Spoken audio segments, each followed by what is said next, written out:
Hey, everybody. Welcome to the show. I had a couple weird things happen to me just before the show started, so I'm a little off kilter here. I completely forgot to get the participants list ready, and I finally got that. I had a surprise message come up just before that, which had me scrambling for a little bit. But I wanted to just quickly. I'm going to switch over to this side. The cookie tonight goes to my girl Nisi. Nisi's in the house. Everybody say hi, hello. It's good to see her. I'm a little off here with my screens because I'm supposed to have a guest that's going to show up in a little bit. No rush if he's out there listening. But I got a couple things to go over before then. But instead of working from OBS tonight, I'm going to be working directly from my StreamYard because of my guest. So the way that I normally run my show, the way I normally run this show is everything in my setup runs into OBS, and then OBS spits out everything into StreamYard. Normally, it's just me in StreamYard, so you guys are seeing what goes from StreamYard to YouTube. The reason I do that is because occasionally, not often, but occasionally, I either like to invite someone up to the show or someone asks, hey, can you mind if I join you tonight?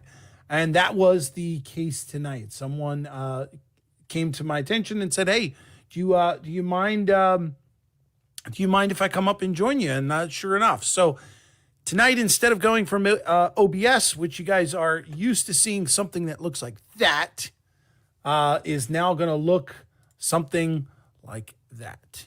So just so you guys know why it's happening. That's why it's happening.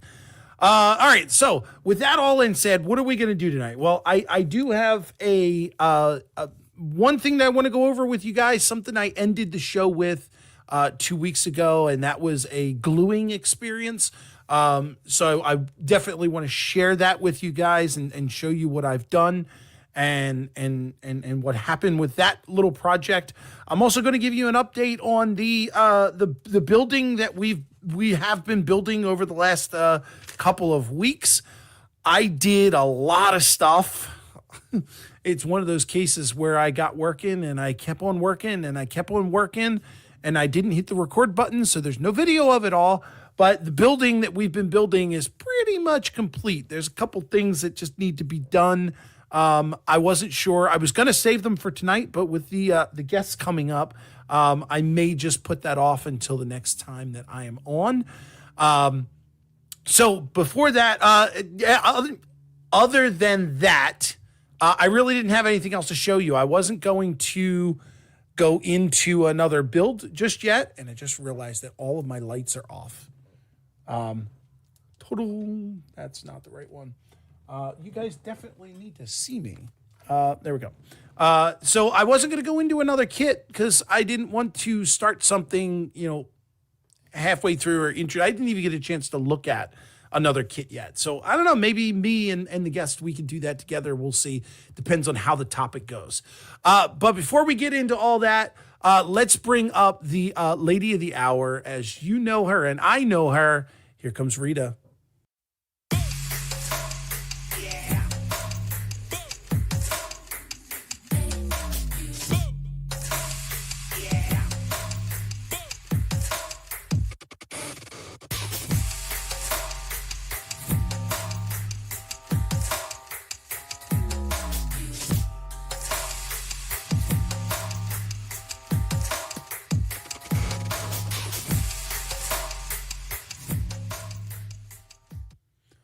All right. Let's go ahead and jump over to, I see chat's going a little bit. Everybody's kind of saying hello to everybody. Yeah, it looks like. We're going to jump over to the participants list real quick. It's a short one tonight. Not too many people are here. Canadian Locomotive Logistics is here. Deep Run Mike is in the house. Of course, I'm here. Grandpa Rails is in the house. Good to see you, sir. It looks like Almar popped in up top there. Good to see you, Al. Joe Rader from the Black Rock Central is here. Lynn McCurdy is also here. Bob from the PK&W Model Works is here. Ron Moen is here, and his brother Ron Montag is also in the house. And, of course, there is the Schuykill River Valley. That is John, or as we know him, J2. Hey, did you guys know that tonight's John's birthday? Everybody say happy birthday to John. If you don't see your name up on that list, it's because you haven't said anything in chat lately. That's the only way that your name gets to pop up there. So go ahead and say something in chat. Say hello to everybody. I saw Curly Express. That would be Dwight just popped up there. I know he was in chat a little earlier. So, yeah, it looks like it's a small list for tonight, and that's fine. There's a couple guys over there on the list that are in the blue color, and they've got that little shield next to their name. Those are my moderators. They're the guys who keep an eye on you guys and try and keep me on track, which usually never happens during this live stream. But I just want to send a big thank you out to the moderators for always being there and helping out. Looks like Ray Bertelson just jumped in there. Hello, Ray. How you doing, buddy? Thanks for stopping in. Yeah, let's go over to Sidecam here. If I can find that button. Where is it at? Over here. All right, we're going to go over to Sidecam. I'm going to show you real quick. I just want to give you an update on the glue situation. And hopefully we you know what? I'll hold off on the glue until I get my guest up here, because I know he's going to love to have this conversation. So let me give you an overview of the project we were working on, and that is the battery place thingy that we were building. So, like I said, I did a bunch of stuff. I got working, and I got pretty far, and I think I'm just about done. So I'm going to show you how it is right now, and then I don't know what's going on. Rick, when are you going to share the pictures I sent you a few weeks ago? The building with the logo on it. Lynn, I apologize. I completely forgot about that. I will try and get that set up. I have to do a screen share. I don't have a scene for that. I'll see if I could do that. Well, I'll see if when I get my guest up here, maybe he could take over and gab for a little bit, and I'll see if I can figure out how to do that while we're doing that. But here's that building we were talking about, and you'll notice. Let me get to the camera here. You notice I got the garage on there, and the garage has its window in it. I did wind up using the signs that came with the building. I didn't want to leave it without, and I figured if I ever wanted to change it, I could always do that later and just either paste over that picture or just paint it or whatever the case may be. Here's the backside. You'll notice the backside's got a window there, and it's also got a window on the side here. That window looks into the building. I left the roof off of the top and this back building because I can always go back and throw like a light in there. So I wanted to be able to make sure that I could get in there to do that. Now, the bottom of this here is not open, so I will have to poke a hole in there and try and do that. That's no big deal. But I wanted to make sure that I left that open so I can access that small space. You'll notice I did go back and paint everything on the interior, including that little outhouse building there, all black, just in case I ever decide to do an interior or even just light it up. The black would look better than the raw wood. Here's that other side with the sign. You'll notice the little outbuilding. I did leave the roof off of this one, not for any particular reason. I just did, but I am going to glue that on because there's no light that's going to go in there. There's no window for that little thing, so that'll get done. I do have to paint the little step here that's in front of the door, but I did get the windows all in. I'm going to show you the roofs that I did. The roofs, I basically went with the same construction paper that you guys seen me do in the past. I'll show you the little one, although I'm not sure how well you're going to see that. So it's just a little tar paper, black construction paper kind of deal. The roof is just a piece of cardstock that came in the kit, and then construction paper layered on top of each other. Did the same over here for the medium-sized roof. It has the same kind of construction there. Really like that. I think it turned out great. But the main roof, which I'm absolutely loving, and I know you're going to have questions, and I'm going to try and answer them. This is the main roof. And I know the first question's going to be, Rick, how did you get all of those colors to look like that? Well, I can absolutely tell you that it was not my idea, and it wasn't even something that I did. What happened is I got, obviously, you see the dark one there, the dark black ones? The dark black is just a straight piece of construction paper. So that's where I got those little pieces from. But what I did get somewhere, I'm not sure where, I think this is one of my finds from Caboose Stop Hobbies. I got this paper roof shingle kit. It came in this little plastic envelope thing just like that. And it explains to you how to put on a roof. And it comes like this in little strips, and they're all connected together like that. And it looks like at some point, somewhere, this thing must have been sitting in the sun or something, because it partly faded. It faded even worse on the other side. It's really, really light. So all I did was pick different colors and different, different sections. You'll see on the roof, there are some sections that are from the middle, some are from the ends where it's lighter. And I put them onto my cutting board. Each one of these are a 1/2 inch wide. I personally thought that was a bit, I thought it was too wide. I know I'm a tall guy. I'm 6'5", and years ago, working with my godfather, we tar papered a couple of roofs in my younger years. I learned a lot from my godfather, and roofing, plumbing, basic general construction was like the weekend task. But I've carried a 90 weight pound roll of tar paper up a ladder to a second floor roof. And I can tell you that it probably stands about maybe, 4 to 5 feet in I see you, Bob. I see you. That tar paper stands about 4 to 5 feet, from the ground. And this just seemed too wide of a roll. So I cut them down to about 3/8. Yeah, I took off about 1/8. And then by the time I got to layering it, it's probably about maybe, a 1/4 inch, is that maybe? I don't know. I don't know math. Those are 1/2 inches. I took off 1/8. So it's about a 1/4 inch. I'm going to go with that. 1/4 inch, 1/2 inch, not 1/2 inch.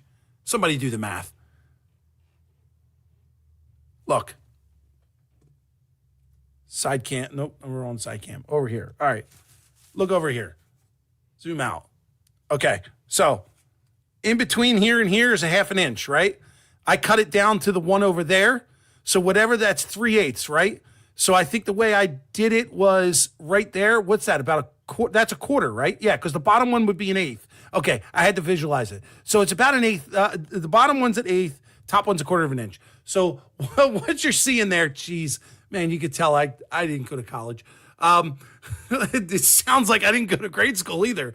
All right, so those are all a 1/4 inch. So that's how I did it. I even split some of the pieces, you could see right there, and added like a second half up here. Looks like I did a patch job. I also took my blade. What's the standard size of paper roll? Someone has to know. I don't know. I don't know. I don't know. But I also took my knife and I kind of gouged underneath of some of these just to look like, the old parts are tearing up. So that's my update on the building. So the roofs, I'm going to try and see if I can find a way to keep this all together. But the roofs will need to get glued on. There's also some accessories that I didn't even get to either. There's a bunch of tires and a drum kit there. There is a trash can and one of those air things for the roof that all have to get painted and put on there. I was just being, I can't even say I was being lazy because I got this far. So it is what it is. So let me set all that aside. The only other thing that I have to put on there is the little awning. So if you notice here, there's like a little awning over the door. That's the only thing that's left to actually get onto the model. So I build that. There's these two little triangle pieces right there. And then on this thing, there's a tiny little awning piece right there. So that's got to get put together in a triangle shape and then just glued above the door. That's little stuff. But you guys know me by now. 4 foot wide and 100 foot long. There you go. There's your answer. U.S. tar paper. So I have been 6'5" since I was in 6th grade. So that's about 13 years old. So to me, the paper only came to yay high. So I'm thinking of it. If I were to take an HO person, an HO size person, and put that person here, I don't think that would show as 4 feet. I think that's a little bit more than 4 feet. So in my opinion, I think this is a little too, you know what? In my defense, there's nowhere on here that it says on these papers, there's nothing on here that says HO. So as far as I know, this could be O scale. I'm just trying to quickly glance over it. No, there's nothing on here that says HO.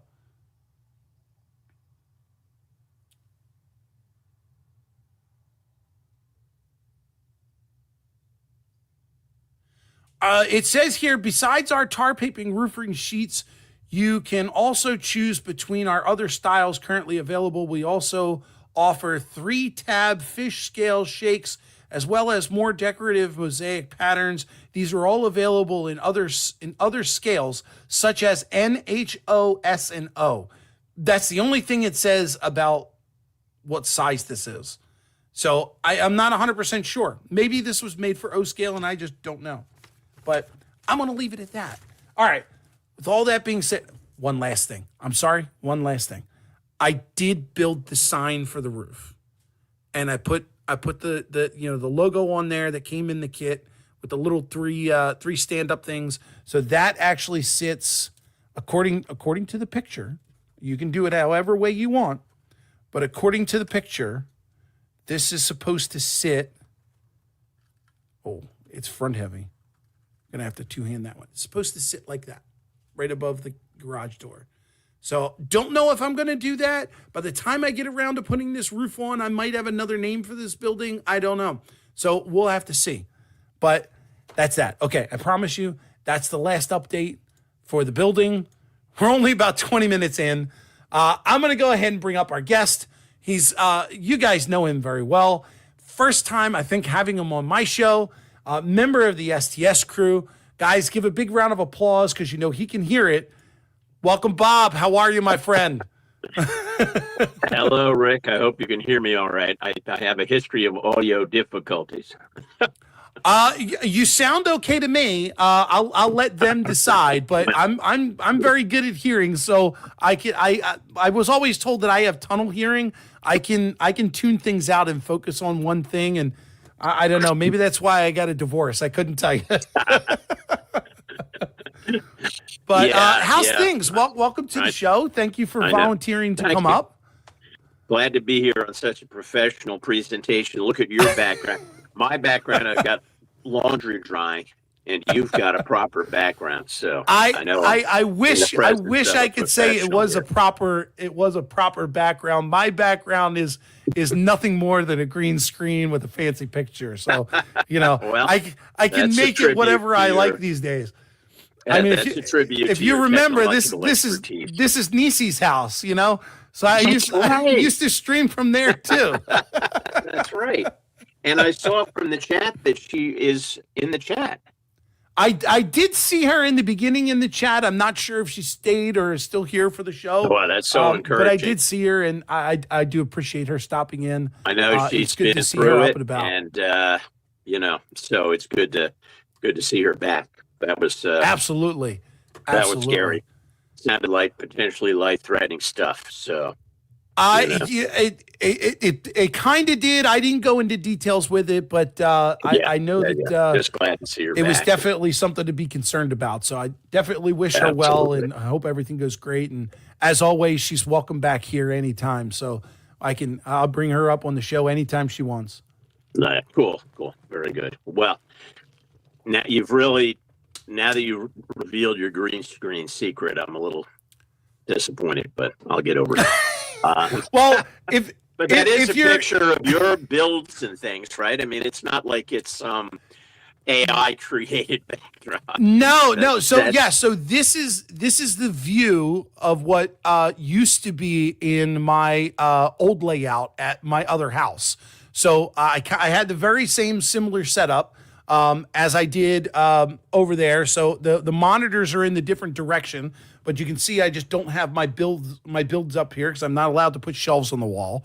But it is a very similar setup. So when I was at the other house, I had the shelves on the wall with all of my buildings up there. Right. And you could see there's the coffee maker is still over there, brewing up some good stuff. So, but yes, that is a real picture. And right behind that door is where my layout used to be. So that's where I would sneak off to. So this was the production part of it, and that was, where the magic happened. So there's a bunch of things I wanted to ask you about, Rick. And one was, in the time that I've known you, which has been a fairly limited time window, you've always been building structures. And that seems to be a primary interest of yours. And I'm wondering if, is that your primary interest? And that's okay in my view. I think I'm I feel sometimes like I'm an imposter syndrome is at work here in that, I really like to build models, all kinds of models. Mm-hmm. And, running trains is not that high on my priority list. That's why I had to make it a resolution this year to do this, because otherwise I could potentially gone the rest of my life without running a train and potentially being happy not doing that. And so I didn't know.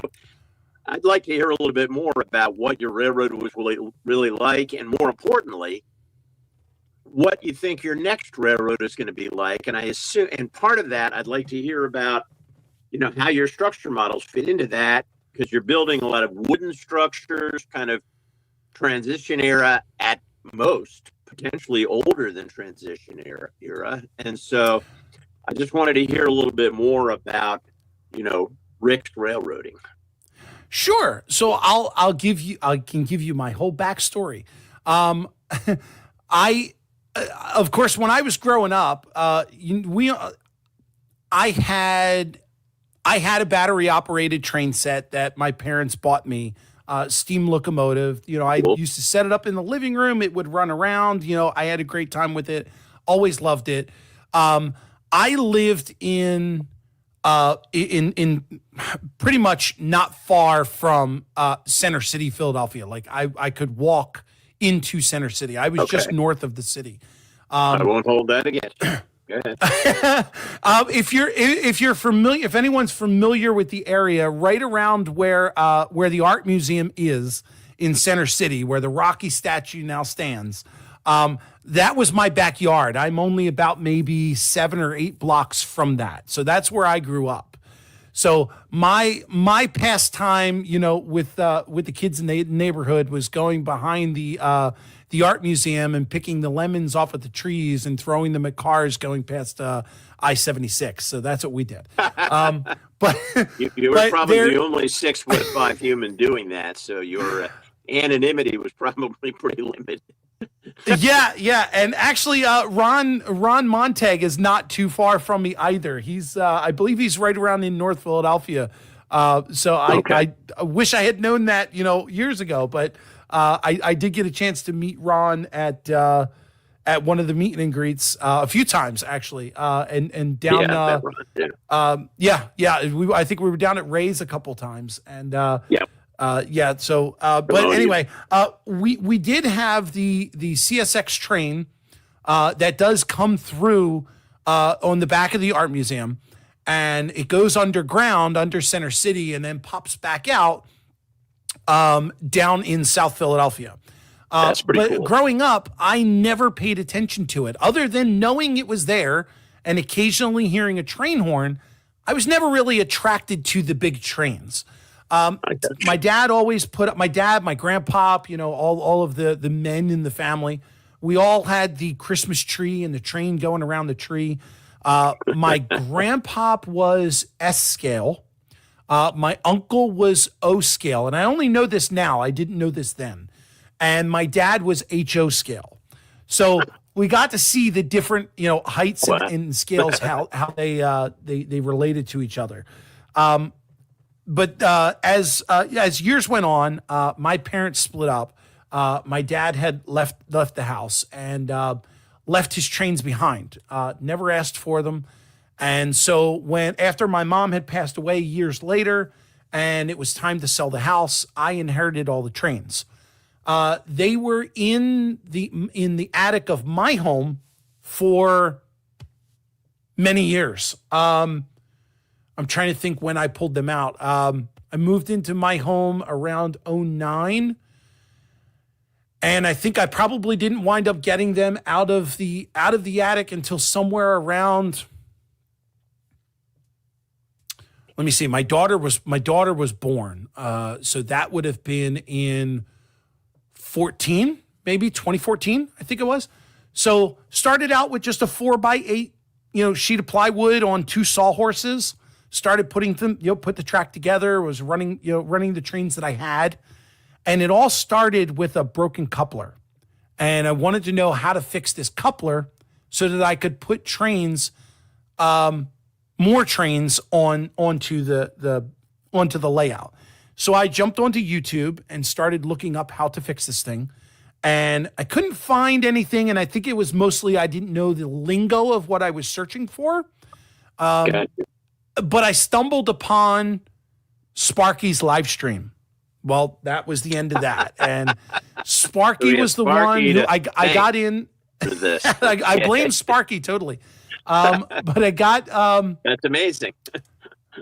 Do I know where Wayne Junction is? I live a block away. I don't know where Wayne Junction is. I know where Wayne, PA is. Are we talking about the same place? Because is that Montgomery County? No, it's still in Delaware County, right? All right. Yes. James said Sparky. So I got into, I think I had asked something in chat and somebody helped me out or pointed me in the right direction and I was able to get it. And from there, I was hooked. I started finding more live streams here and there. At that time, they were going through this process of on the live streams where everybody was shouting out everyone else's live stream at the time. So I was able to then find Tom's Trains and Things, Sparky, Cousin Vinny.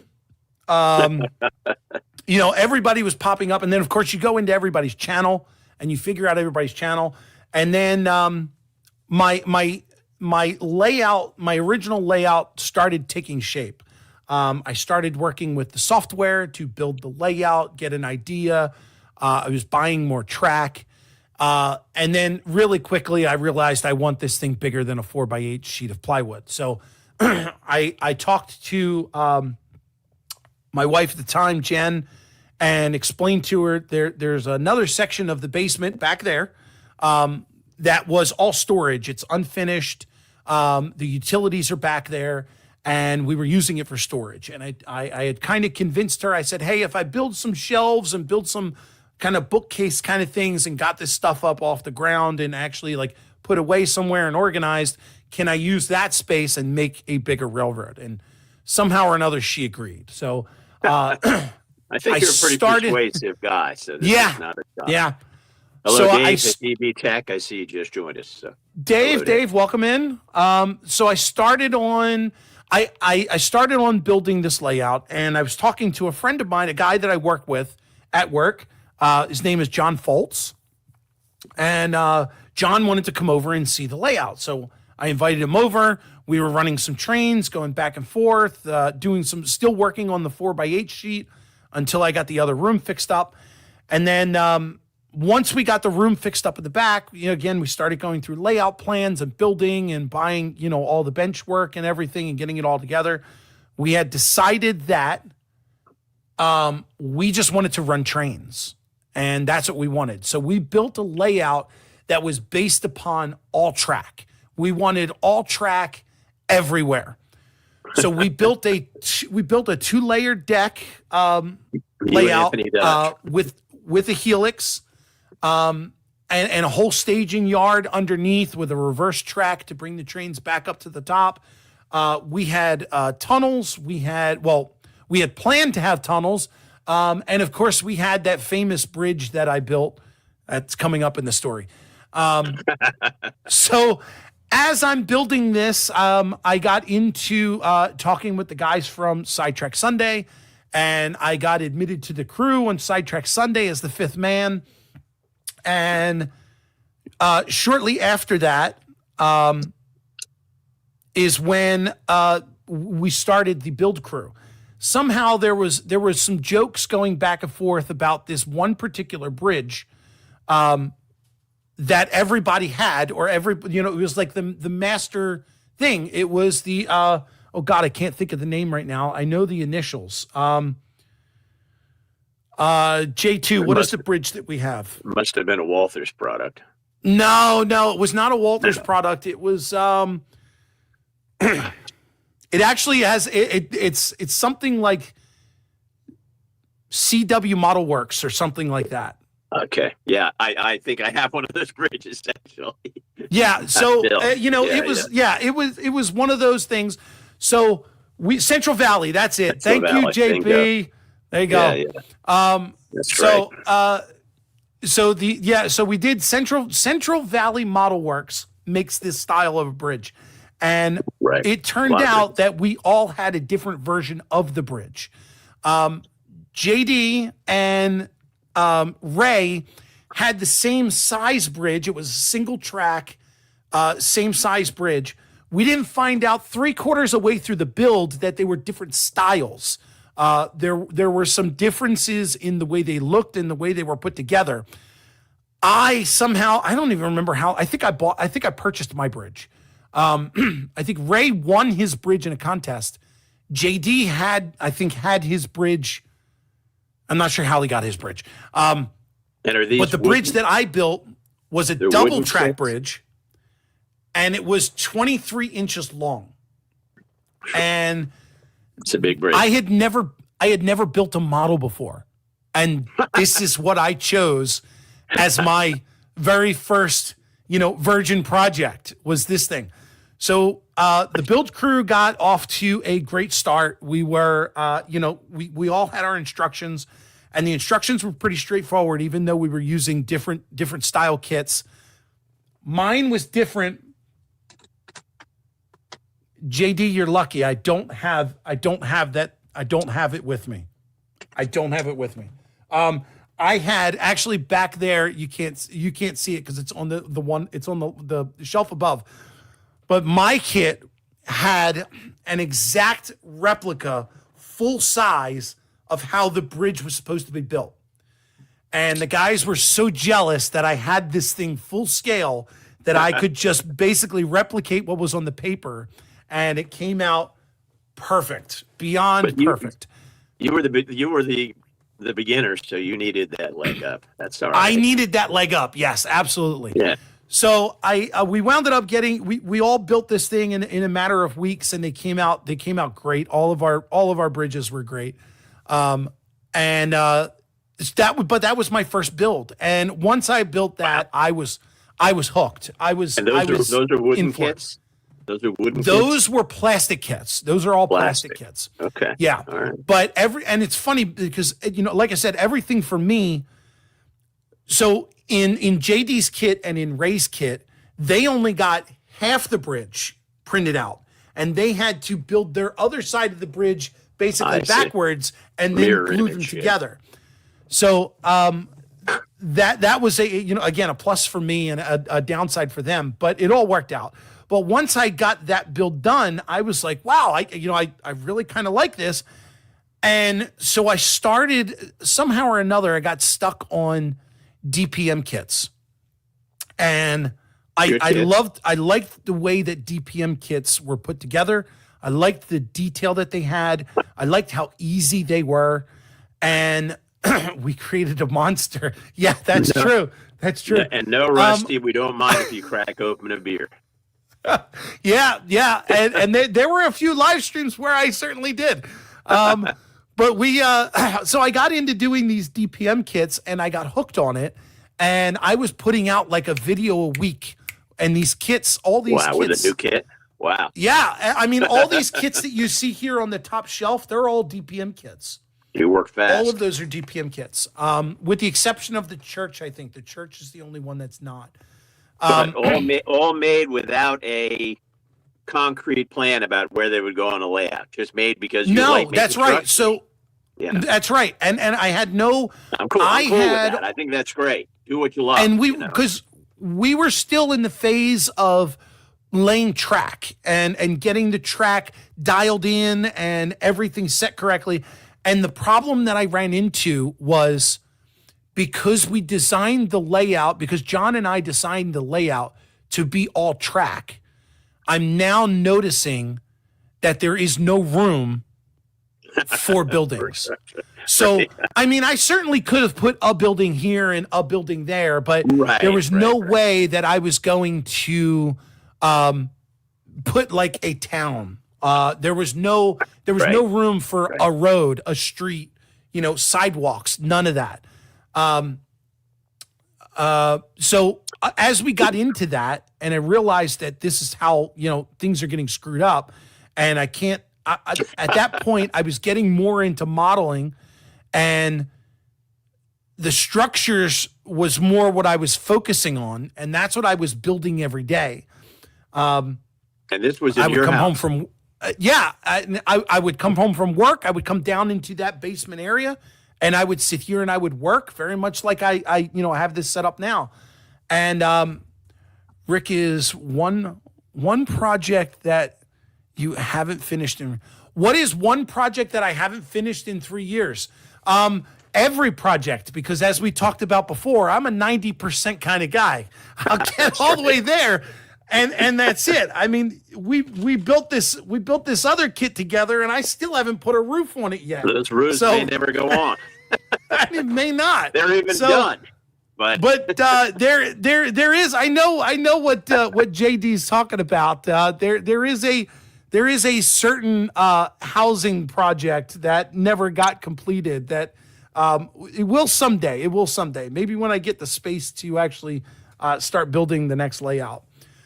So sadly, I got to a point where the track, because that room back there was not climate controlled, the temperature changed, daily, within the day. There were two windows in the room, and at night the room would get really cold because the foundation was all cement, the floor was all cement, so it would get really cold. There was no heating source in that room. But then when the day came around and the sun shined through, the room started to heat up, and then of course, things move, wood swells, track moves, and we could never get the track dialed in. And we think we would get it in one season, and then the season would change, and then things would start screwing up again. And I got really, really frustrated with it. And I decided, I had decided that we were going to redo this. And I even did a live stream at one point, and I asked for people for help in coming up with a plan. And a few people answered back, and I got some good ideas. I gave everybody the dimensions of the room, and I got some good plans, and I did away with the helix. That was out the window. We weren't going to do that anymore. It came down to a 2-track main with a couple sidings, and I was going to focus on just doing, I'm not an operations guy, so I'm not worried about going, the train going around, picking up cars here and there, blah, blah, blah. I just want trains to run, but at the same time, I wanted to build this village and tell a story. So that's how I got into structures. And then I can't remember what the first wood kit was that I built, but I think I started with a very small shed, and I built the wood kit, and I thought it was great. Like, building with wood was so much better than plastic because you can almost build whatever you want at that point. With a plastic kit, you're kind of you're limited to what comes in the kit and what you can scrounge from another kit. So you're limited in what you can build, and styles change, and you're almost never going to get pieces from one building to another. The windows aren't going to match, the doors aren't going to match. So it's kind of hard to, kit bash something unless you've got those kind of pieces that match. But when you're working with wood, the sky's the limit. You can do whatever you like. So I got into building the wood kits, and I loved it. Actually, now I remember one of my first kits. You could barely see it, but right there is a wooden tunnel bridge. Okay. And Looks it's like HO a shed scale. here. Yeah. It was a craftsman kit, and it was, all built from all small pieces of wood and all put together. I'm not sure. I'm not sure if I did that one live or if I did that one in a series, but that was one of my first kits, and I loved building that bridge. It was amazing. Trees don't like dehumidifiers. Their arms fall off. So that's how I got into kit building. And once I got into it, it was like I found a love for the kits.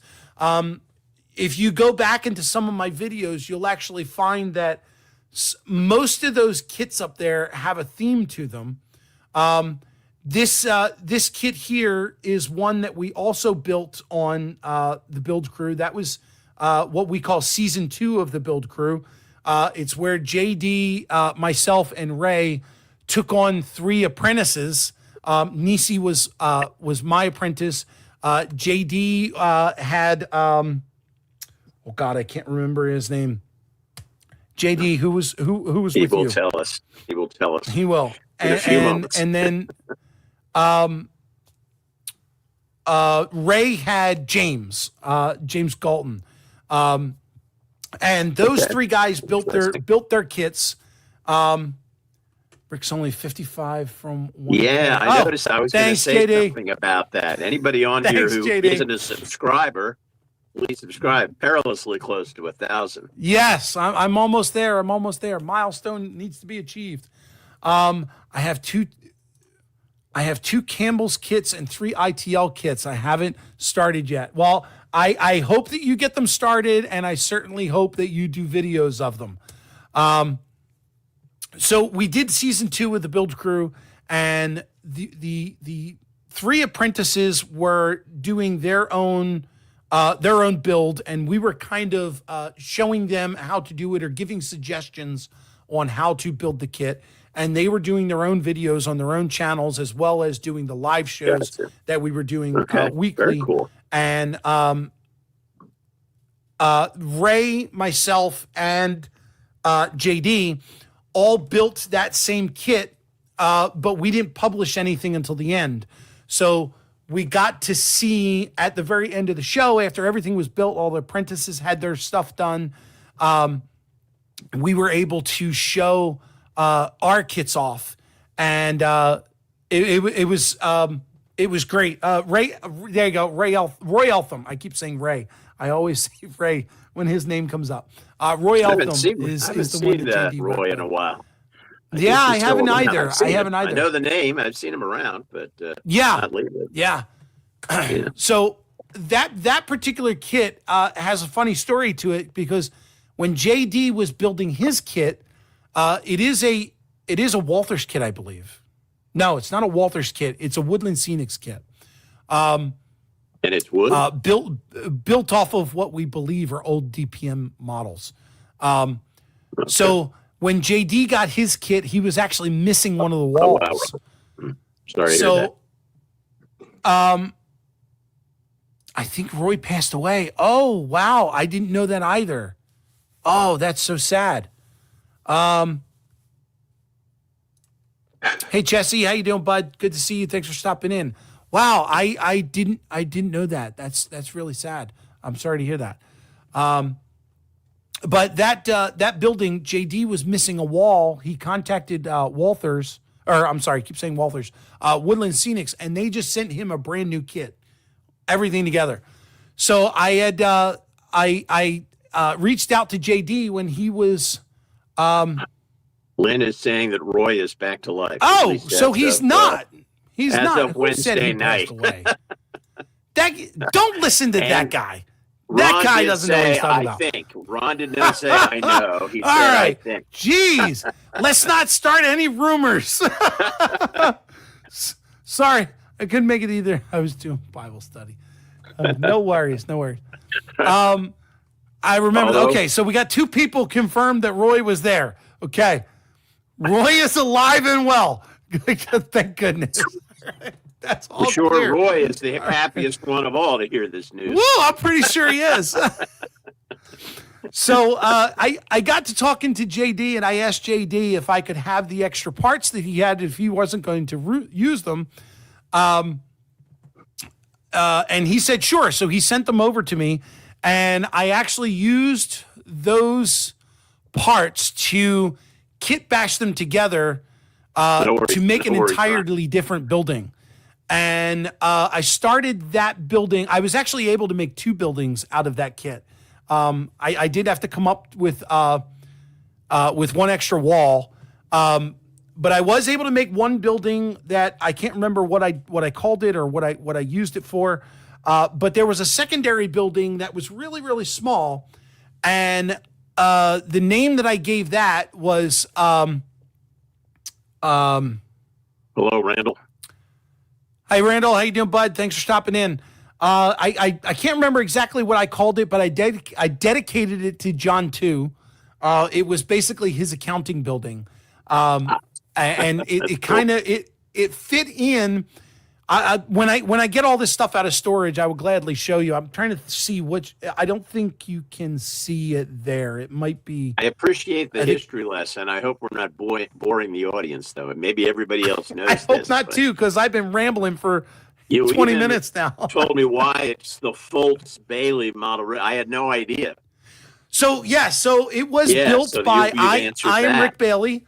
And Foltz is my friend John Foltz, and even though it was it was all my railroad, all purchased by me. Right, on your property. Bailey Foltz just doesn't have a ring to it, so I gave him the naming rights, and I said, Foltz Bailey really has a ring, so so that's where it came from. So it was always the Foltz Bailey Model Railroad.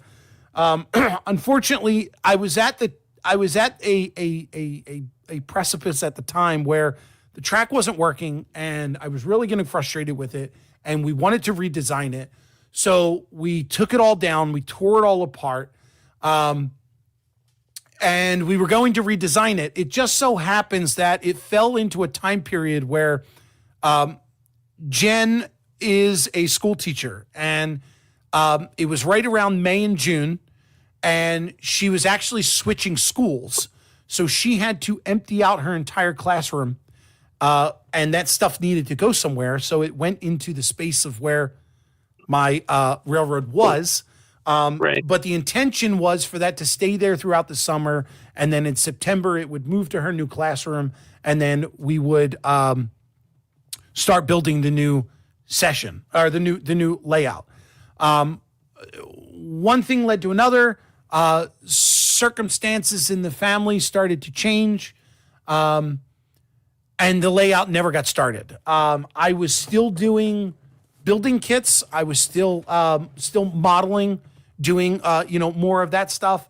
But I wasn't working on the railroad. I think I was still in that house for about a year, maybe. Oh, it might have even been 2 years before I left there, and there was no layout. So I did get a chance to go back this summer and pack up all of that stuff.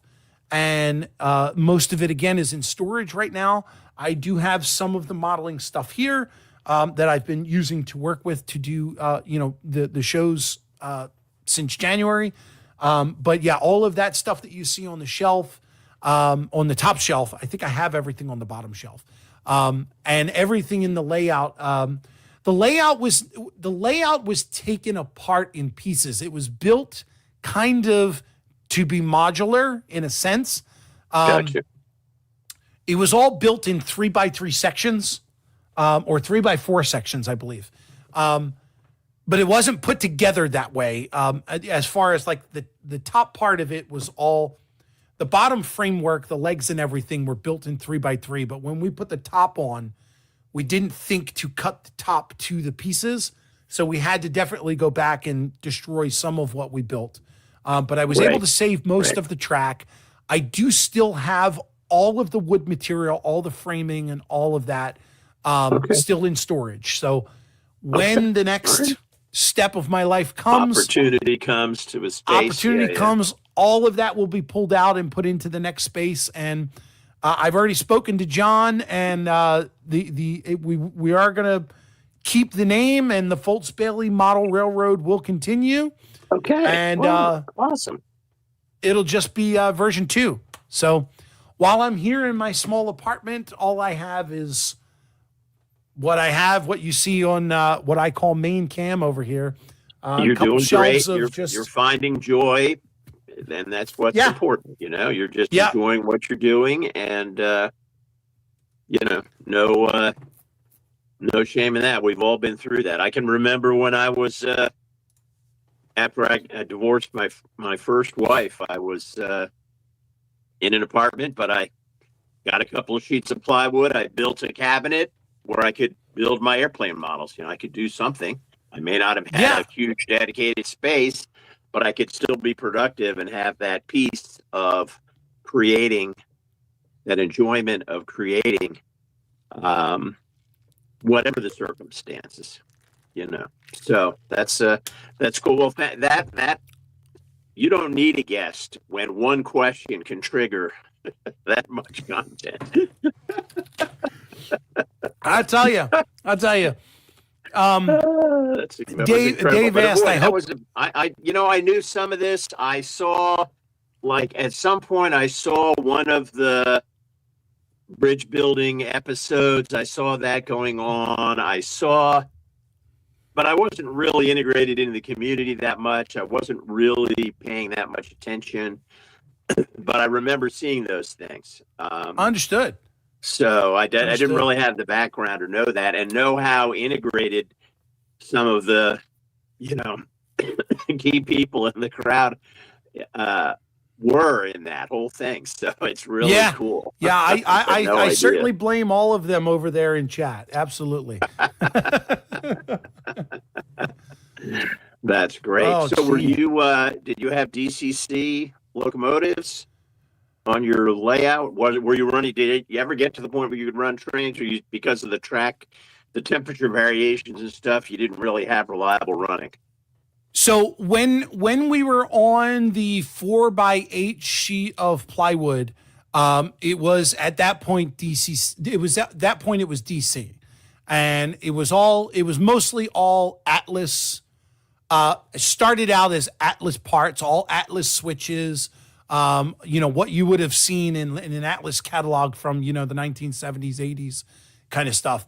I did eventually move over and switch the toggles, or switch the switches to toggles. That gave it a more modern look. It was still DC at the time.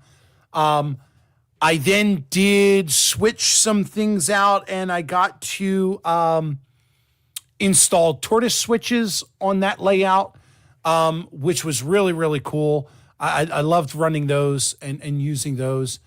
And then I found on eBay, I believe it was, I found an estate sale, and it just so happens that there was this NCE DCC system that was up for sale, and it was one of their old powerhouse units. So it had the big command station. It also had a booster with it, 2 controllers, a bunch of wires that were going back and forth between the two things, between all of the systems. It came.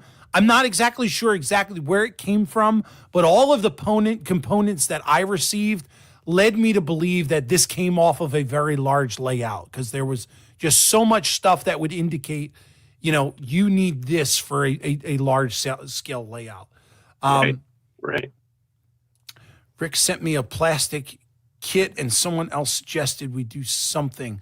My build went away off the rocker. Chassis systems taking off. See you, Chassis. And Randall, I saw your post about getting back active, and man, that's just great to hear. You've been through it on the health front, buddy. And so to know that you have the energy and the enthusiasm to get back to some modeling, in addition to your NASCAR stuff, is pretty cool. So good. Yes. That's wonderful. Good night. Good night, Jesse. Thank you for stopping in. I appreciate you being here. So yeah, that's how that started. And then once we moved into that back room, it was all DCs from there, but I didn't have anything DCC to start. As a matter of fact, I think my first DCC locomotive was a very small UP switcher.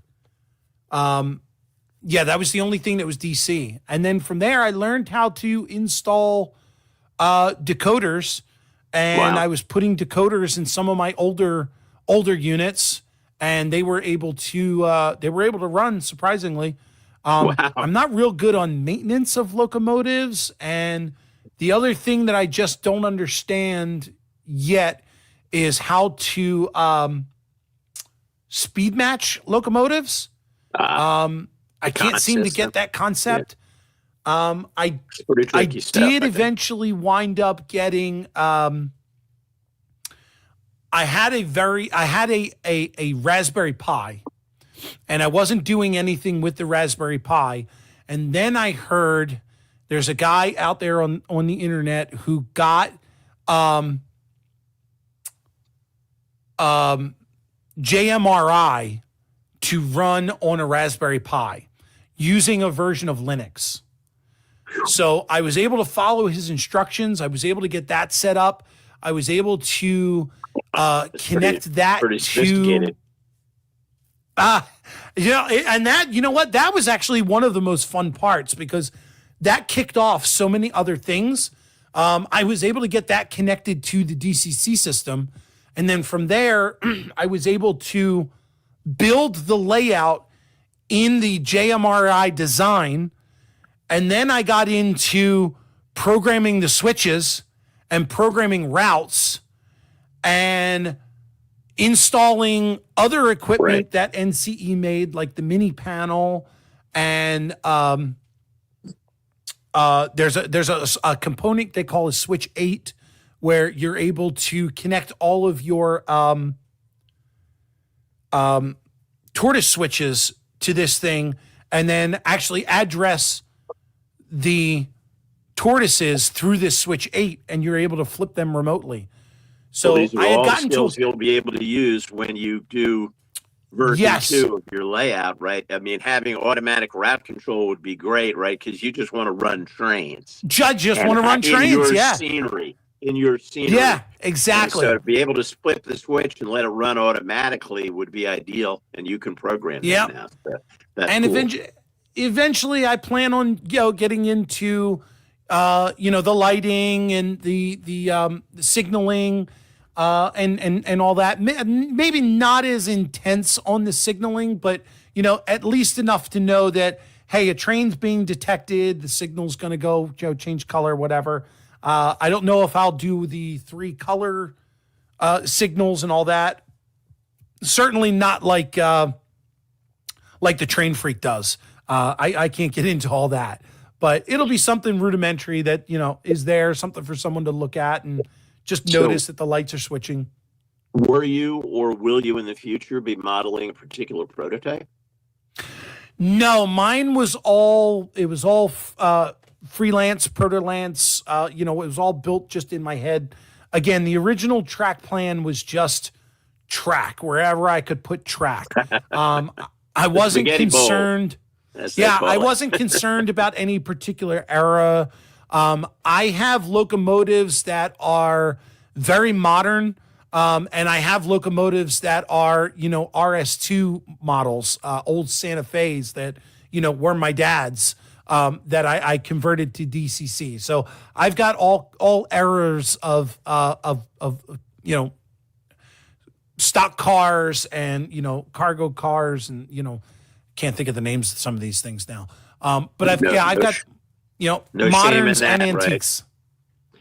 Every time they do a survey, the people who are like 100% freelance and the people who are partially freelance are the majority of modelers.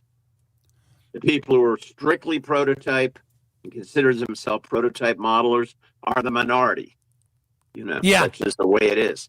Not everybody finds that as much fun. I appreciate the skills and the research and the history that goes into doing a very prototypical railroad, but most people, that's not what floats their boat. So don't James says, I run trains. I love that. Well, James has got some things too that are great, that his bench work, his scenery's coming along, he'll get there. He'll have a completed model railroad if he wants it, but he doesn't have to do that. Right? No, do what you not want. at all. Do what you want. Do what gives you pleasure. That's absolutely. I like Ray's comment here. I like apple pie. Speed matching might take a bit of time with CV's adjustments, but it's worth it. Yeah, I tried to get into it, and then instantly found that I just didn't have the correct setup to do the speed matching. There's a couple ways of doing it. One is running 2 trains parallel and trying to change the CVs, and I didn't have parallel track at the time, so I couldn't do that. There's a couple different ways. Some people say you can run them back to back and see, try and get them to speed match that way. If they're getting closer together, further apart, who's slower, who's faster. Yeah. Yeah. But it's I had 2 locomotives that I had bought at one time. One of them was they were both -9 locomotives. One I bought with DCC already in it, and one I bought as DC ready, or DCC ready. And I put the decoder in that. Just plug the decoder. Unfortunately, the decoders were not the same. The one decoder was a sound decoder that came with. The other one was just a standard running decoder, and I could never get them to be anywhere close to each other. And I just gave up on it and just ran them separately at that point.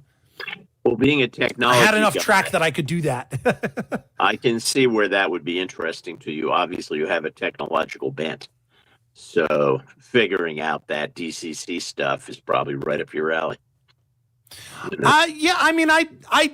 I stuck mostly to, I have an NCE system, so I stuck mostly to their technology and the way that they do things, which is very different from the way that, Digitrax does theirs and, the other manufacturers do theirs. So there's certainly more ways than one to skin a cat. And, I just tried to do what I thought was easiest,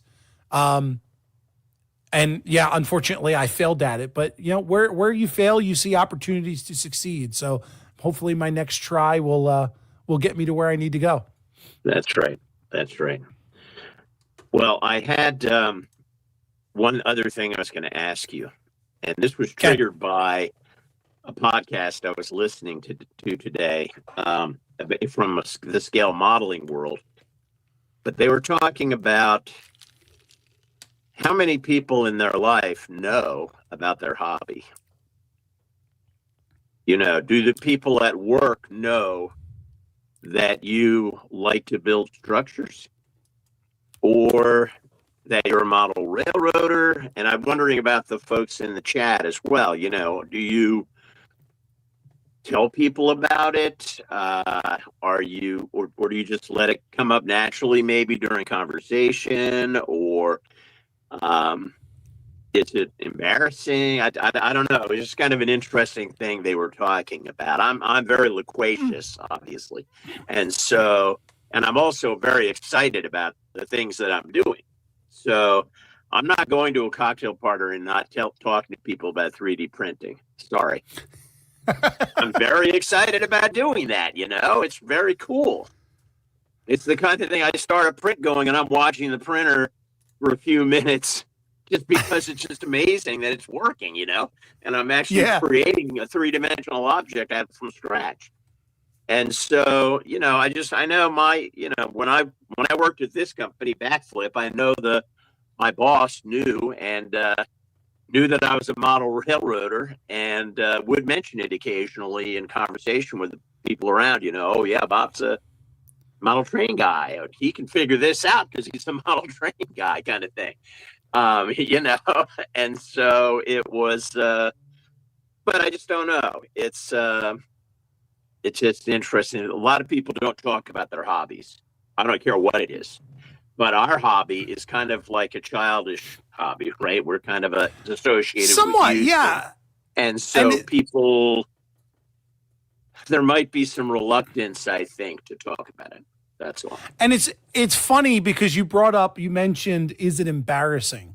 I don't find it embarrassing. I do find, I find the word embarrassing. So when people ask me what is my hobby, and I tell them, hey, I'm a modeler, when I hear that word, the first thing I think of is the runway and fashion shows, and I am certainly not the model type. A model. But I am a modeler by hobby. To be one. And then, of course, you have to explain what that is and how it pertains to your hobby. I am a model railroader, and that means I have a model layout. And then, of course, you always get those snobby comments about playing with toys and being a big kid and all that. Right. People just don't understand how. I mean, it's like, look at it this way. I look at model railroading at my age the same way I look at professional painters and people that draw for a living. When I was a kid, every time I got sick, I was guaranteed 2 things: a bowl of chicken noodle soup and a brand new coloring book and an 8-pack of crayons. That's what you did while you laid in mom and dad's bed watching cartoons. You drew in your book and you had chicken noodle soup. So those are the things that I had looked forward to.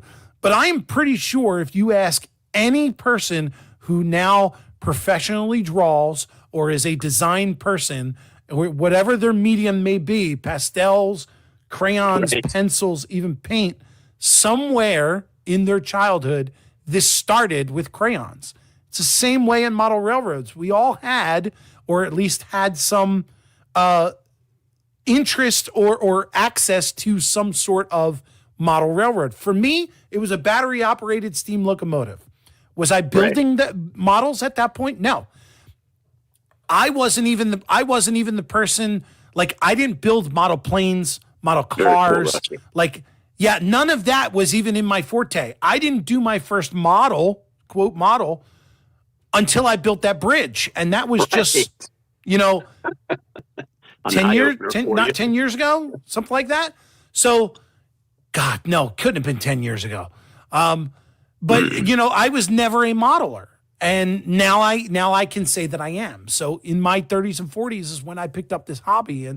And before that, it was just the train under the Christmas tree, which I thought was fascinating with all of the, back then, my dad had a lot of the Plasticville stuff.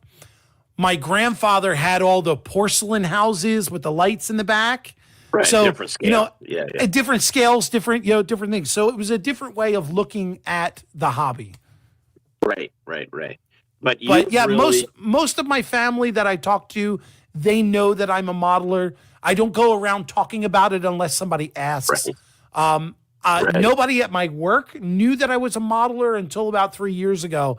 I was forced into doing a get to know you presentation because our IT staff is all around the country, all across the United States. Now, just this past year, it's now across the world. But at the time, we were just focused on the U.S., so they brought everybody in for an IT conference. There were 19 people of us in the room. We all had to do a 3-page PowerPoint presentation on who we were, and one of them had to be about your personal life, and mine consisted of my kids on one half and modeling on another. And when I showed some of the pictures of the buildings that I had built, you definitely got some strange looks, and then you got some interesting looks, and you can always tell those people that are thinking, wow, I never knew he was a part of that. Like, I never thought he would do that. That's interesting information. That's cool. Yeah. Well, and it's a very different, to be a tech person, but to be interested in a more artistic side of the hobby. I mean, obviously you're proficient at a lot of the technical stuff too, but it seems like your heart is in structure building, which is almost like art, as opposed to the science part of the hobby, the engineering part of the hobby. So that's very cool and very different, you know. So you found that is very cool.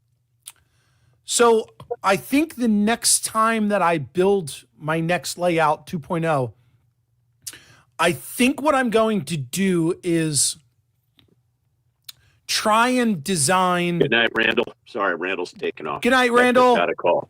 Got to go to work. I think what I'm going to try and do is design a layout based on the building structures and building a town, and then somehow fitting a model train inside it. And that's the best way that I can describe it. Of course, you're more I want the trains in there. Again, I'm not. Guy. Yeah, like I'm not an operations guy, so I'm not worried about It's more going to be more trains about around urban or whatever. Scenery, more about urban scenery, and less as about. Long as people. I look at it this way, and I think most people can appreciate. When there's a train going around the layout, you look at the train, you're focused on the locomotive, you look at the cars as they go by. Once they go by, the train never changes. The train goes to different places, but what's on the train never changes. So looking at it again, you're looking at the same thing. But when you have a town that is filled with different buildings and different scenes, possibly different seasons, and different districts, everywhere you look, there is something different. I have this tradition of mine that I do every year around Christmas time. Is I always watch National Lampoon's Christmas Vacation. It is my thing. I normally do it on Christmas Eve when everyone is going to bed and I'm the only one stuck left wrapping my own presents that I'm giving to everyone else. That would be good for the family to watch, though. That's okay. Yeah, but the funny thing is, I've done this now for at least the last 14 years, and each time I watch this movie, I always see something different that I never noticed before, and I look at model railroading as the same. Every time you look at that scene or that village or that landscape, something's going to be different. Whether, hey, you didn't notice that there were pigeons on top of that building, or, wow, was that sign always sitting right there? Did you have fire hydrants the last time that I was here looking at this? it's always going to be something different. And that's the attraction that I have now. Gotcha. Yeah, no, it's cool. It's cool. There's a lot of reasons to be engaged in model railroading. And I just thought it's interesting that structures are such a new fascination for you, so that's cool. That's cool that you've embraced that and pivoted and figured out, hey, this is what I like. So yeah, the next time I build a railroad, it's going to serve that it's going to serve me and what I want to do. There's a lot of ways to have a railroad, so yes. So very cool. No, it's a great, I had no idea I was going to find out so much. I thought I was going to be doing a lot of talking tonight. Instead, Rick has done a lot of the talking, but it's been great. I didn't know a lot of this stuff where you put together pieces. I'd seen this and that, but I didn't have the whole picture, know the history.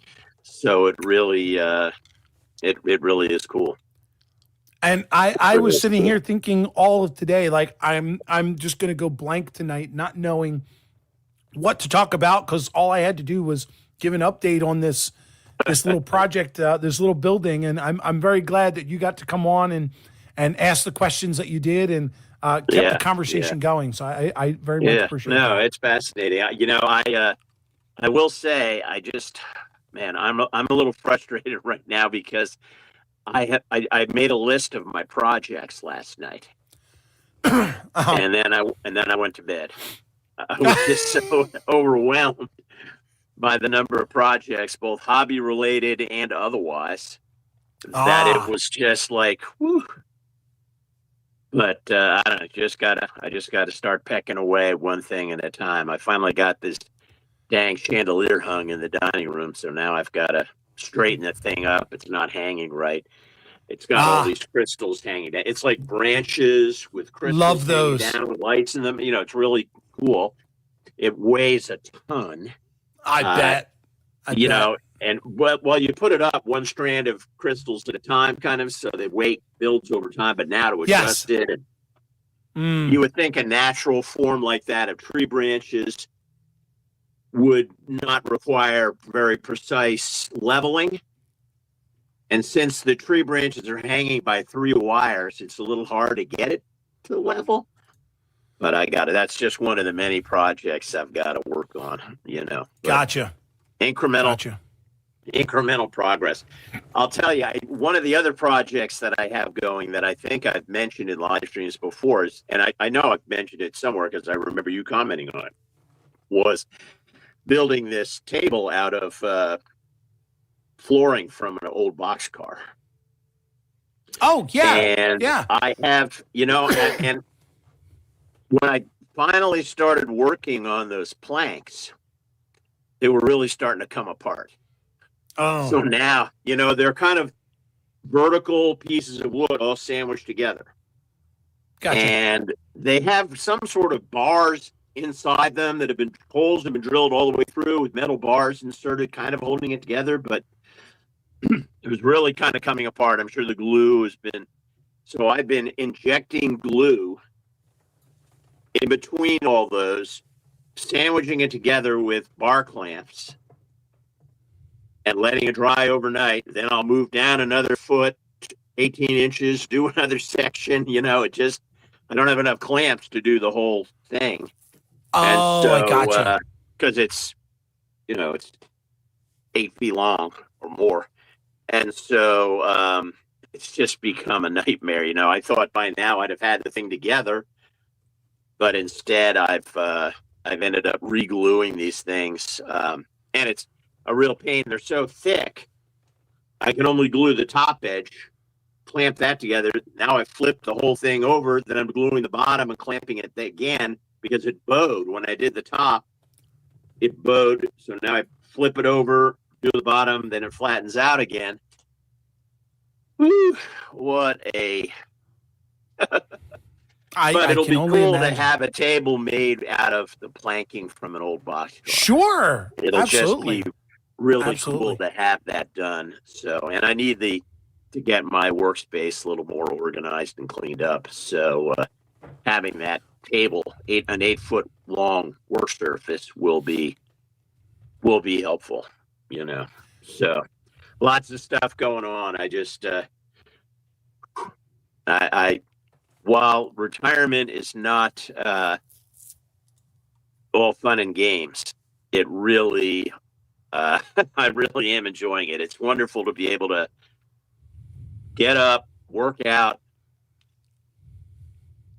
go leave the shower after the gym, and just get to the office and be modeling or working on my various projects, things that I love, for 6-8 hours straight. I'll tell you, that is probably amazing.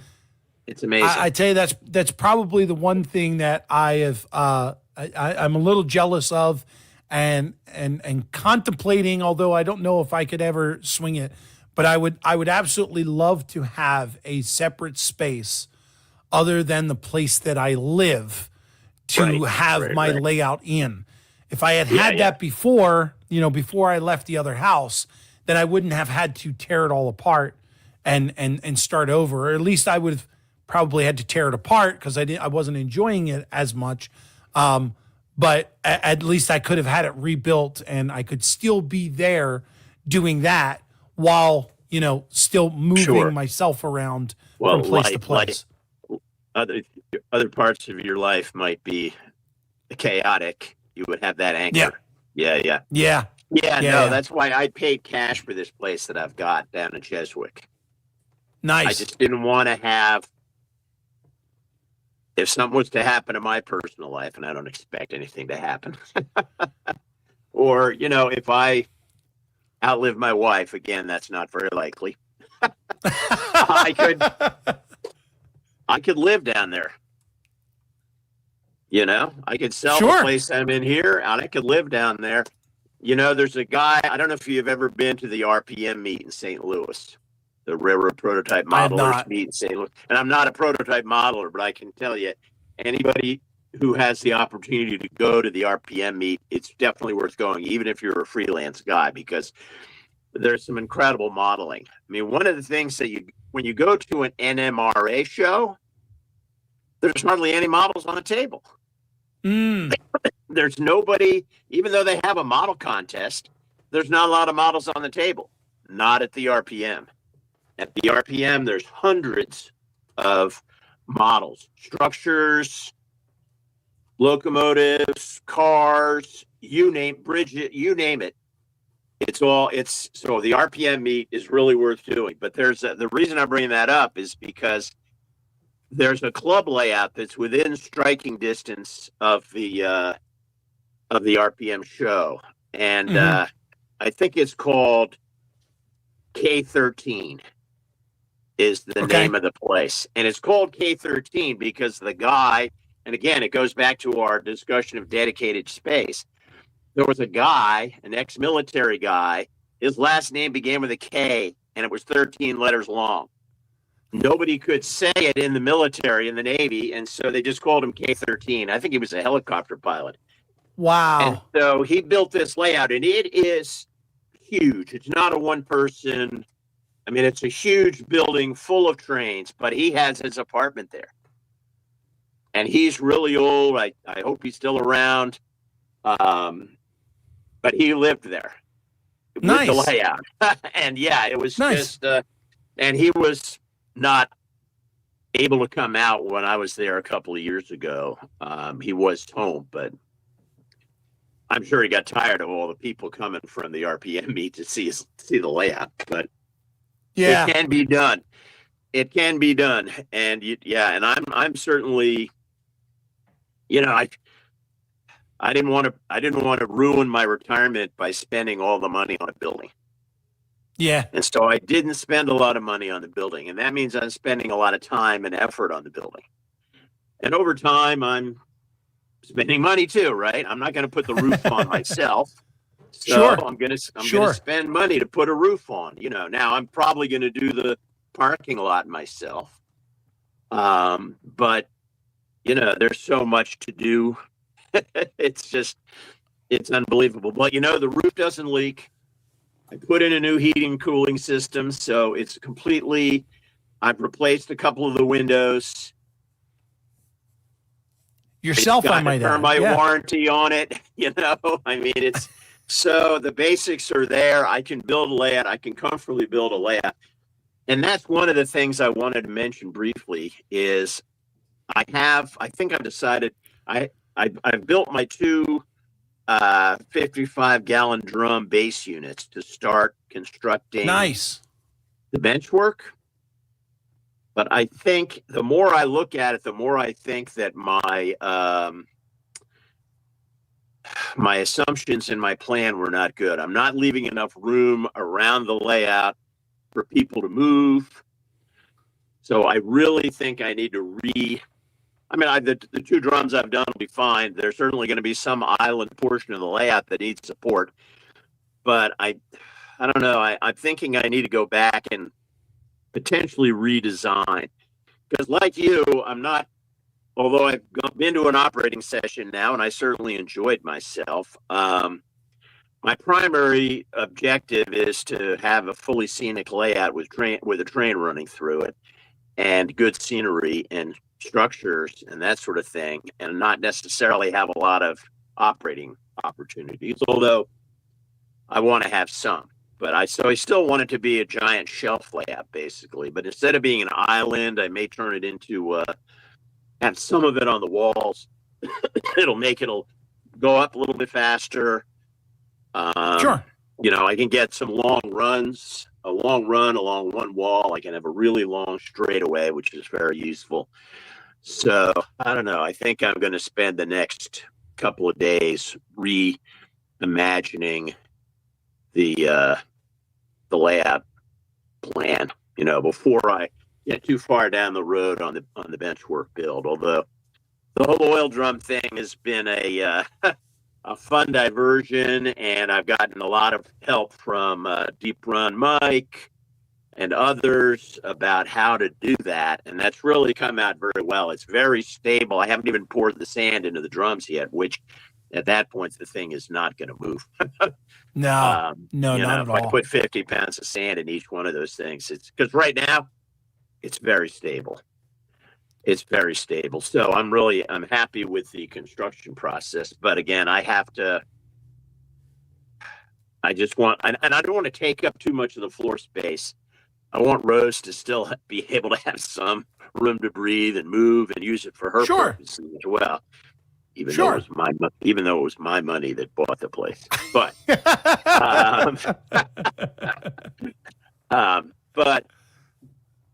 so I've got to do a little thinking. But it's really I encourage anybody who has the opportunity to get dedicated space to get dedicated space. Yeah. It's just freeing. And I'm not underfoot. I'm not going upstairs looking for something to eat all the time, bothering Rose. She can have her life, and she's always said that it was very important to our relationship that we both went off and had our own lives and did our own work and that sort of thing. And so in retirement, a lot of times people end up and there's too much togetherness,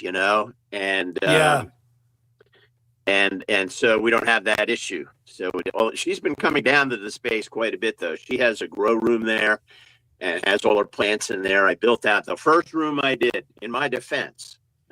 The first room I finished was a grow room for her. Put lights in there, ventilation, rubber flooring. I put a new door in there that was glass, one big pane of glass, so you can see in there. It's a very attractive environment, so she has a grow room in there and I finished that in April, and she's just moved into it this year. So it was sitting there. I was glad not to be running the lights, but so she has that space, but it's not a very big room. She's going to need more space in there to be comfortable. And so I have to be more mindful of that. And I also just have to be mindful of my own capabilities. Yeah. Yeah. And how much time I've got left. And I just want to, and I've got other hobbies. And so even if they're modeling other hobbies and other responsibilities. Yeah. And so, so it just, as a retiree. Grass won't mow itself, right? Yeah, that's true. The grass down there. Yeah, tell me about it, man. I've got one of my next projects will not take very long. I'm going to go out with a metal cutting blade, and I'm going to cut down the pole sign that's in the front of this shop. There's a big pole sign that had signs on it for the beer distributorship. And, I was posting all those little things I was putting up on the letterboard on the bottom part of that sign, that. Right? I loved that. It was so hilarious. Well, when I pulled those panels out of there, I thought, okay, I'll pull these out. I'll refurbish what's inside, clean it up, see if I can get the electronics working. It was completely rusted out in there. Oh, I don't know how those panels were hanging on. It's been up there for 30 some years with very little maintenance. So I just ended up knocking that down. And then I realized, okay, the one above my head is probably in the same condition. So I might as well just cut it down. I'm going to build a little monument level sign. But, these are the kind of things, these are the downsides of having dedicated space. Yeah. Especially if it's a separate structure, Yeah. I looked at an office condo scenario, and the guy who owned the building was excited about what I was going to do in there. But I realized he's not going to be too excited when paint fumes start going up there. It was just like, but that would have been I'd be a lot further along because I wasn't mowing the grass. I didn't have a sign to maintain. I didn't have my own parking lot that was all covered. Yeah. So of course I'd be paying for condo fees for it. Sure. So that's why I said, okay, I'd rather buy a building that I can depreciate. Yeah. And so it just that's just how it worked out. But too much about Bob. This was not supposed to be what I. But you're good, Bob. But I did the whole. How many people know about your hobby? I thought it was an interesting thing that these guys were discussing. It's because people don't. Not everyone appreciates a creative hobby. That's true. They're not creative. James asked, "Do I still have my N scale layout?" I do have it. It's actually it's in storage. I have the table that Jerry and I were building, and I still have the layout as we last left it. I didn't get a chance. I haven't moved any further on it from what you guys saw on YouTube. Jerry and I never got a chance to look at to do anything further. So yes, I still do have it, and I do plan on completing it. I still have all the locomotives, the track, everything for it. So that is just another project that will be completed in the next space. So this is not the Foltz-Bailey model railroad that was in your basement in the air-conditioned space. This is a separate project. Correct, completely separate. Cool. So what happened was I had this coffee table at home. It was a brown, it had two panes of glass on the top, and it had a shelf underneath kind of setup. And I always thought it was a great looking coffee table. I wouldn't say I loved it, but I liked the design to it. And it came a time where Jen wanted to change the furniture and get something else, and she no longer wanted this. So I came up with the idea of keeping it and possibly putting it in the basement and building a small N scale layout underneath on that shelf. I remember that you did this with Boxcar Jerry. With Boxcar Jerry, yes. Yeah. Yes. Okay. So I still have the table. Bob. It's in pieces. It was good memory there, Bob. And I do still have the layout just as it was. And it's still there. It's in storage, and I still have it, and I do plan on completing it. Yes. I can't here in this space, but I will in the next. Well, you've got a better shot of completing that in your current space than your other layout. Yeah, that's true. That's true. You probably have room for a coffee table. Maybe I'll make that my first project when I get everything settled.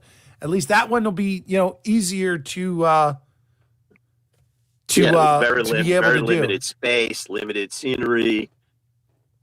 Yeah. I'll just find a way to hook up a camera on a tripod and just sit and build. The good thing about the table was the layout underneath. I believe I'm not sure if it was freestanding or if we had it on a set of slides. I want to say it was freestanding, but I'm not sure. I know it was removable from underneath of the table, so I should be able to take the layout out and put it on top of the coffee table if I wanted to do any work on it, and then slide it back underneath. I seem to remember a sliding aspect to that project, but it's been a while. Yeah. But, cool. Well, before I was on camera, I was holding this up. Yes, it made me chuckle. Yes, those from Pittsburgh know what this is. I don't know what that is. That is the Smiley cookie from the Eaton Park restaurants here in Pittsburgh. Okay. The strangely named Eaton Park. Not Park and Eat. Eaton Park. Eaton Park. That is funny. Very strange. But the Smiley sugar cookie is their signature. And so I think this is St. Patty's Day. It's usually just a round smiley, but it has a little smiley face on it. So I don't know. That's awesome. For people who are from Pittsburgh, they know the Smiley cookie. So that's what I was holding up. I was really just trying to see, okay, where the hell is the camera on this tablet? So I know whether to. Hey, you found it. Right there. Here. Ah, there it is. That's awesome. So, well, this being Lent season, it's a big deal in Pittsburgh. There's even on GitHub. There's a fish fry map for Lent, so you know where to go in order to get your fish. And the other Pittsburgh delicacies of the season, Palushka, which is this weird tossed meat thing. I don't know. They just have all these. Pittsburgh's got these weird things. So, yeah, we probably run over. Sorry, Rick. I'm talking too much. Oh no, you're absolutely fine. I enjoyed the conversation. Thank you for having me on the stream and on your show. I'm sorry I miss you sometimes because I can't remember your schedule.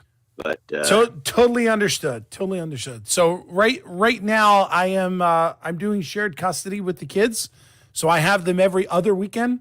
So the weekends that I am free, I am here. So you'll see me every other weekend. The one thing that I did not get to do earlier when I was doing the participants list was the STS schedule.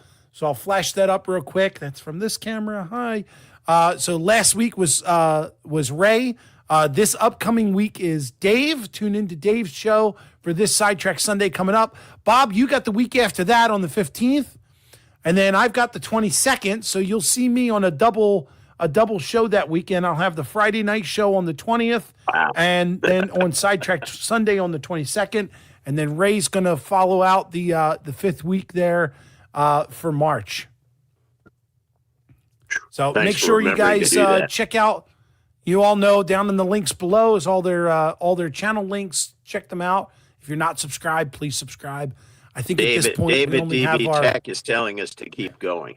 I'm not sure that TV Tech says keep going. We're an hour and 40 minutes in. I don't know how much more we can go. Yeah, I'm talking. So what are you working on tomorrow? You don't have the kids this weekend, so you've got some time. Let's finish up with what you're working on and what I'm working on. Actually, I'm glad you asked. It actually goes back to the topic that I was going to talk about. I missed over with the glue. Oh, yes. So I've been me and my oldest daughter have been building a Teddy Blocks bear. Right. And I remember. Right. we've noticed the strange thing about these bears, unlike Lego, when you build something from Lego, all of the blocks click together and they're always one on top of the other. So there's no real structural issue with building Lego. But the way this Teddy block building is put together, and I'll show you really quickly. Is it because it's not as well engineered as Lego? It's engineered differently. I'll put it that way. Okay. Let me go to the overhead cam so I can show you. Legos are pretty carefully designed, manufactured. Their QC is high. These blocks, they're smaller than Lego, both in height and in shape. But what is more strange is when you stack the blocks one on top of the other, that's fine. You can take two blocks and you can stack them on top of each other, and they relatively fit together, no problem. But the way that the Teddy blocks are designed, you start with, for example, every bear has 2 feet. So you build the bottom layer of the feet, and then what you're doing is you're building a ring, and that ring goes over top of the foot, and you're building a ring, and you're building a ring, and you're building a ring, and that's how the entire bear gets built from the bottom to the top. But I bet you're thinking, well, how do you build a ring if the pieces don't stick together horizontally? Well, these pieces do. They have these grooves on each side. I see. And what happens is you take two pieces. This is going to get a little fuzzy, so I'm going to do my best.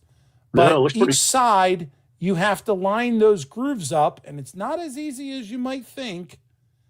But eventually you will find that groove. They're kind of like a dovetail. They're kind of like a dovetail, and that's how you stick two pieces together. But the problem that I'm running into is, for example, the bottom of the foot might be this big, but then as the leg goes up, it grows. Well, there's going to be some pieces that don't have anything underneath of it to support it. So they're literally just hanging there in the air. And as you start pressing down and you're pushing all these pieces together, these things have a tendency to slide apart. So you wind up with something. It's like 3D printing supports, right? Right. You print so layer you wind by layer, up with, but if you have an overhang, you've got to print supports to hold the thing up, or else it'll collapse. Yep. So you wind up with some pieces that look like this. Right. And you can clearly see that that's going to be a problem, especially as you keep going. So what I wanted to do is I wanted to glue these together. And me thinking, the modeler thinking, I tried all of my available modeling glues, from Plastruct to Flexifile to Aleen's to Model Masters, even trying the window making stuff, and nothing was working. The only thing that I didn't try that I knew would absolutely work but didn't want to go down that route was Crazy Glue, because I didn't want to make a mess with Crazy Glue, and then I'll be going to work with these things on my fingers.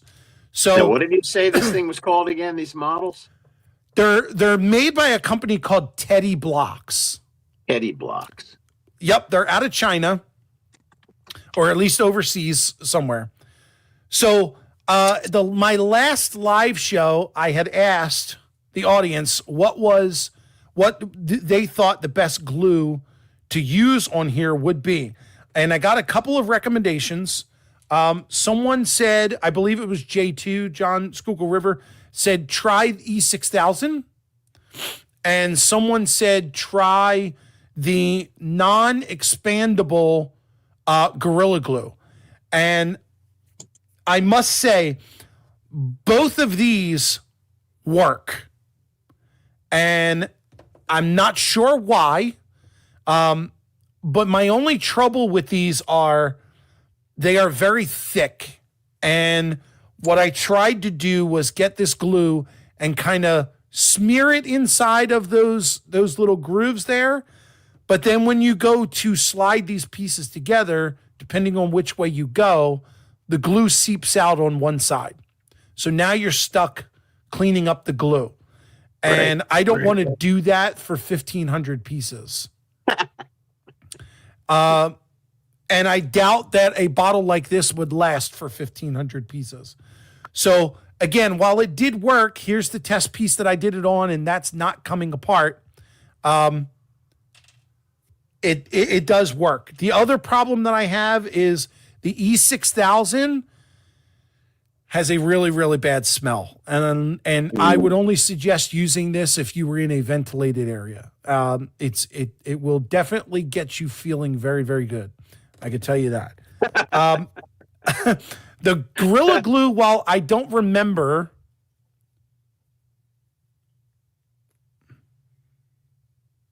the Gorilla Glue doesn't have a smell. Or it's a very faint smell. So I don't think that's an issue. But again, you still have the whole oozing of glue out the sides of the pieces. So I haven't found my ideal glue just yet. So that is my search for, still my ongoing search. But well, I found the original patent for Teddy Blocks. Oh, very cool. Brick bear, but it doesn't tell. They're not patenting the materials. They're only patenting the design.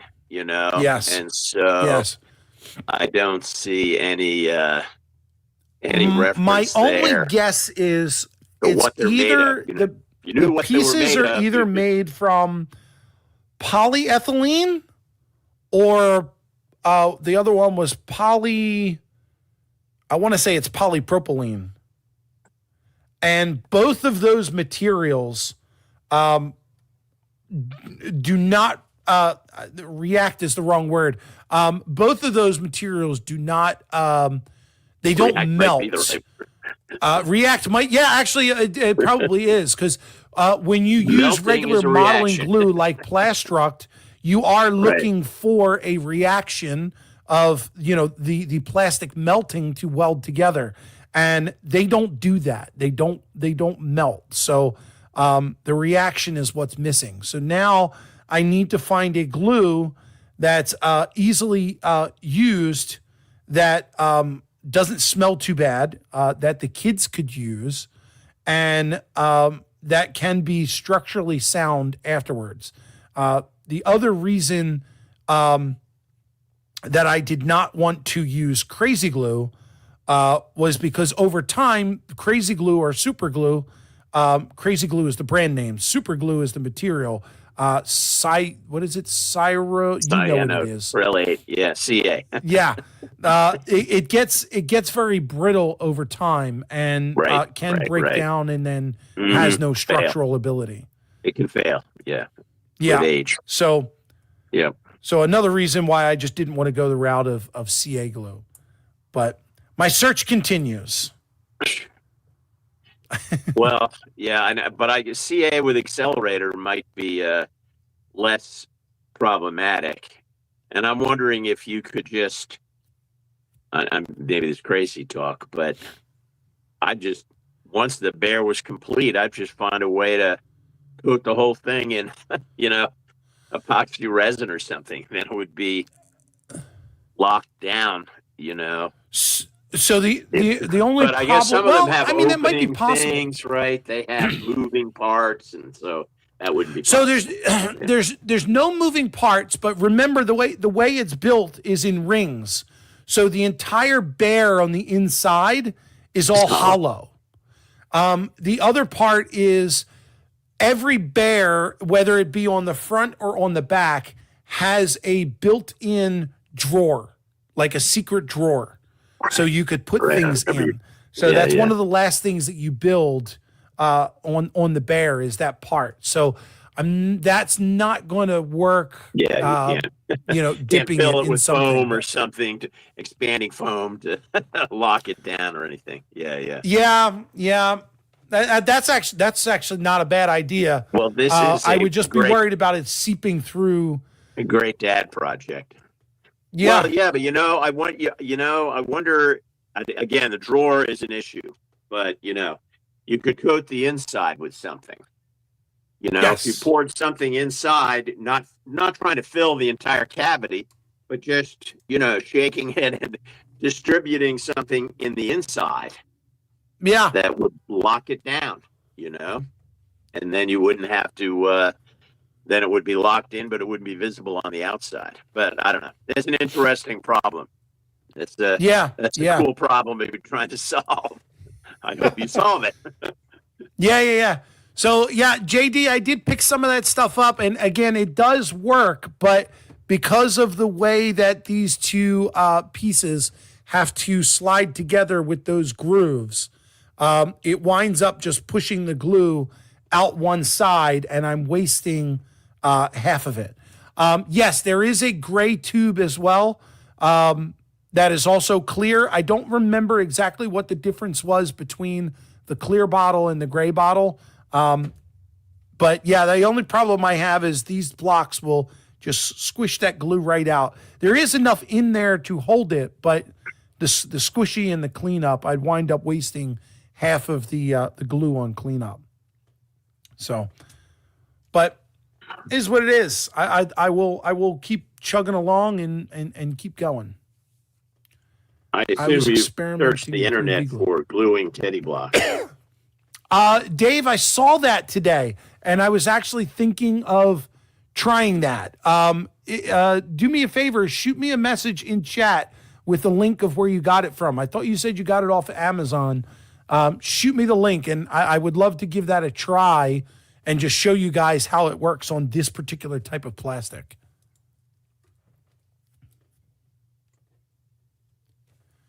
So,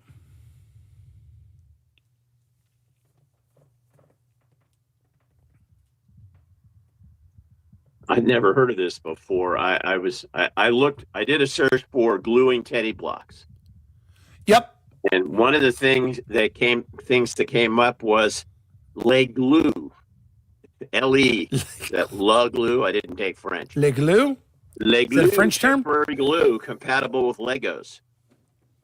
Non-permanent clear adhesive for plastic building blocks.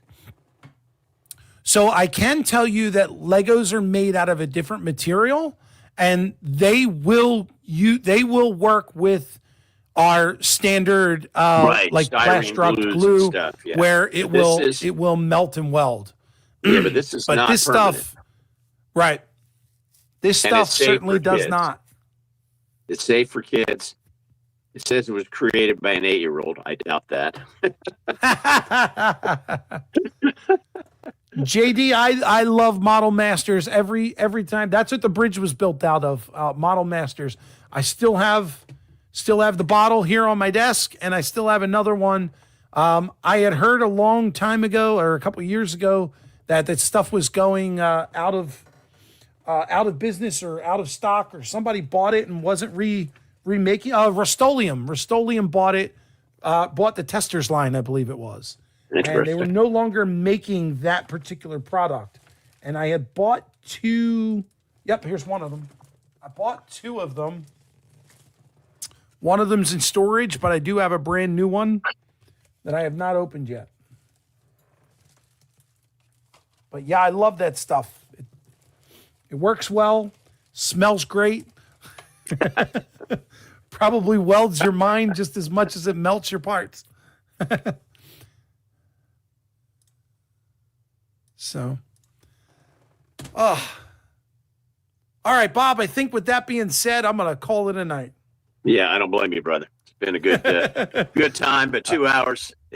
That's enough. Yeah, just about, just under the 2-hour mark. But hey, I do appreciate you coming up here. I enjoyed the time that we spent together. Yeah, no problem. Thank you for all the questions and keeping me entertained. Yeah, well, keeping chat entertained.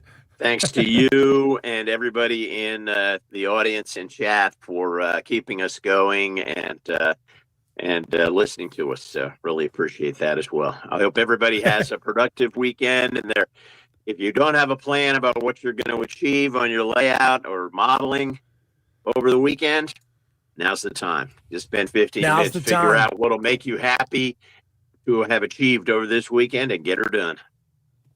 Absolutely. I'm going to flip back over here And Bob, I'm going to drop you down for a moment. I'm going to run my outro as I always do. All right. And, thanks a lot, Rick. Have a good, thank you, good bud. weekend. Thanks for having me on. Take care, Thanks, everybody. you too. Bye-bye. All right. Let's go here. There. Main cam. All right, guys. Thank you so much for hanging out with us. Great, unexpected 2-hour show. Thank you again to Bob for hanging in there and doing this leg with me. I'm going to go ahead and roll the outro, guys. Have a great weekend. And as you always know, there's a video of mine over there, right down there in the corner. There's going to be one of my playlists. And then right below me down there, right down there, is going to be that subscribe button, guys. Don't forget the thumbs up. Have a great weekend.